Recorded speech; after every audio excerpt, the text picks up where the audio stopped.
ambassadors, and to you, my people. Sumaali nawa ang kapayapaan.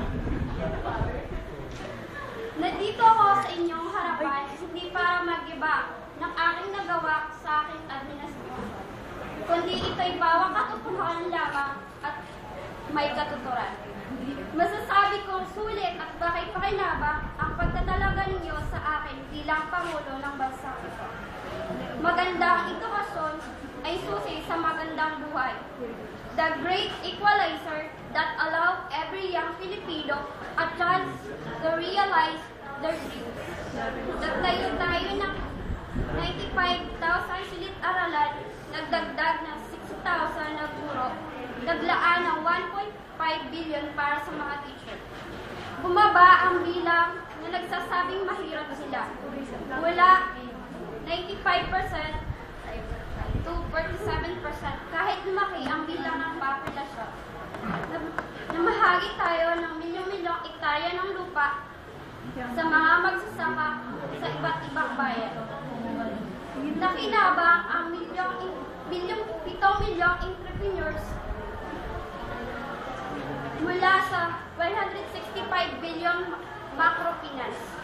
Nanawagan tayo ng murang gamot sa iba't ibang botika. We inherited an age-old conflict in Mindanao, exacerbated by a politically popular but nearsighted policy of massive retaliation. This only provoked the other side to continue the war. Napagtibay natin ang kasunduan sa controversial na Scarborough Show.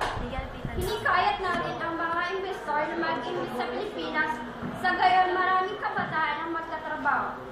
Dumubli ang bilang ng mga turista sa ating bansa. Namahagi tayo ng libreng contraceptives upang hindi na lumaas ang bilang ng populasyon. Today, the Philippines is weathering the storm that is raging around the world. It is growing stronger with the challenge. When the weather clears at its will, there is no telling how much further forward it can go. Bagamat malaking hamon ang nasa ating harapan, nasa kamay natin ang malaking kakayahan. Halina't pagtulungan natin tiyakin ang karapat-dapat na kinabukasan ng inang bayan. Disiplina at dedikasyon ng mga tao sa ating bansa, tuloy, tiyak-tiyak ang pag-asenso. We must